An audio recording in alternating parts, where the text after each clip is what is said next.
বন্ধুরা, তিরুবনন্তপুরমের মাঠে আজ যা ঘটেছে তা শুধু একটা ম্যাচের ফল নয়, এটা পুরো ক্রিকেট দুনিয়ার জন্য একটা স্পষ্ট বার্তা। টিম ইন্ডিয়াকে হারানো এখন আর সহজ নয়, বরং অনেকটাই অসম্ভব।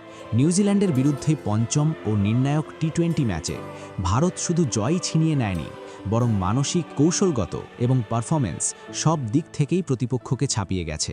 এই জয়ের পর সূর্যকুমার যাদব যেভাবে ঈশান কিষান ও রিঙ্কু সিংয়ের হাতে ট্রফি তুলে দেন, তা আরও একবার প্রমাণ করে দেয় এই দলে তারকার চেয়ে পারফরম্যান্সই বড়। তবে এই ঐতিহাসিক জয়ের আসল গল্পটা লুকিয়েছিল মাঠের বাইরের সিদ্ধান্তগুলোতে। ম্যাচ শেষ হওয়ার পর যখন অধিনায়ক সূর্যকুমার যাদব মাইকের সামনে এসে নিজের মনের কথা খুলে বললেন, তখন পরিষ্কার হয়ে গেল এই জয়ের নেপথ্যে ছিলেন এক master mind, head coach Gautam Gambhir. সূর্যের সেই বক্তব্য কার্যত গম্ভীরের কৌশলগত প্রতিভার ওপর সিলমোহর বসিয়ে দেয়। তিরুবনন্তপুরমের এই সিরিজ ইতিমধ্যেই ইতিহাসের অন্যতম রোমাঞ্চকর সিরিজে পরিণত হয়েছে, কিন্তু আজকের পঞ্চম টি-20 ম্যাচ যেন পুরোপুরি একটি থ্রিলার সিনেমা। ভারত যখন প্রথমে ব্যাট করে 271 রানের পাহাড় সম স্কোর দাঁড় করায়, তখন মনে হচ্ছিল ম্যাচ এক প্রকার সেখানেই শেষ। কিন্তু নিউজিল্যান্ডের ইনিংসে একসময় পরিস্থিতি পুরোপুরি পাল্টে যেতে শুরু করে। ফিন অ্যালেন ও রচিন রবীন্দ্র যেভাবে ভারতীয় বোলারদের ওপর ঝাঁপিয়ে পড়ছিলেন, তাতে মুহূর্তের জন্য হলেও ভারতীয় সমর্থকদের বুকের ধুকপুকানি বেড়ে যায়। প্রতিটা বল বাউন্ডারির বাইরে যাচ্ছিল।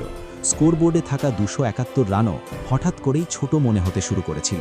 এই পরিস্থিতি নিয়েই পরে সূর্যকুমার যাদব বলেন, মাঠের মাঝখানে দাঁড়িয়ে তিনি ভয়ঙ্কর মানসিক চাপে পড়ে গিয়েছিলেন। সূর্য জানান, গ্রিনফিল্ড স্টেডিয়াম ছোট হওয়ার পাশাপাশি রাতের শিশির পরিস্থিতিকে আরও কঠিন করে তুলেছিল। বল এতটাই ভিজে যাচ্ছিল যে বোলারদের পক্ষে গ্রিপ করাই প্রায় অসম্ভব হয়ে উঠেছিল। অধিনায়ক হিসেবে তিনি তখন দ্বিধায় ছিলেন, আক্রমণে যাবেন নাকি ম্যাচ টেনে শেষ ওভারের দিকে নিয়ে যাবেন। নিউজিল্যান্ড মাত্র 10 ওভারের মধ্যেই ম্যাচ নিজেদের মুঠোয় নিয়ে নিতে শুরু করেছিল। ঠিক এই মুহূর্তেই আসে ম্যাচের টার্নিং পয়েন্ট। 10 ওভার শেষে স্ট্র্যাটেজিক ড্রিঙ্কস ব্রেকে ডাগআউট থেকে মাঠে নামেন গৌতম গম্ভীর।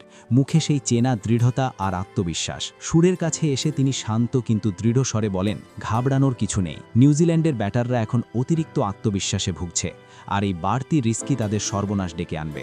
গম্ভীর খুব স্পষ্টভাবে নির্দেশ দেন, ভেজা বলে ইয়র্কার দিতে গিয়ে ভুল করার ঝুঁকি না নিয়ে slower bouncer, back of the hand এবং ওয়াইড ইয়র্কারের দিকে যেতে। ফিল্ডিংয়েও সামান্য পরিবর্তন এনে ব্যাটারদের বড় শট খেলতে বাধ্য করতে বলেন। মাত্র 2 মিনিটের সেই কথোপকথনই সূর্যের মাথার জট খুলে দেয়। এরপরই মাঠে তার বাস্তব প্রয়োগ শুরু হয়। 12তম ওভারের দায়িত্ব দেওয়া হয় অর্শদীপ সিংকে। প্রথম বলেই ব্যাক অফ দ্য হ্যান্ড স্লোয়ারে ফেরেন্ট সেট ব্যাটার রচিন রবীন্দ্র। পরের কয়েক বলের মধ্যেই কিউই অধিনায়ক মিচেল স্যান্টনারের স্টাম্প উড়িয়ে দেন অর্শদীপ। এই এক ওভারই ম্যাচ পুরোপুরি ভারতের নিয়ন্ত্রণে চলে আসে, আর নিউজিল্যান্ড আর ঘুরে দাঁড়াতে পারেনি। জয়ের পর সূর্যকুমার যাদব ব্যাটারদের আলাদাভাবে তুলে ধরেন।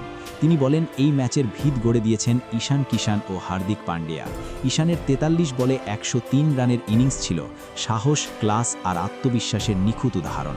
আর শেষে হার্দিক মাত্র 17 বলে 42 রান করে ভারতের স্কোরকে ঐতিহাসিক উচ্চতায় নিয়ে যান। শেষে সূর্যকুমার যাদব আবেগঘন কণ্ঠে বলেন, এই জয় শুধু খেলোয়াড়দের পারফরম্যান্সের ফল নয়, এটা সেই মানসিকতার জয় যা গৌতম গম্ভীর ড্রেসিং রুমে নিয়ে এসেছেন।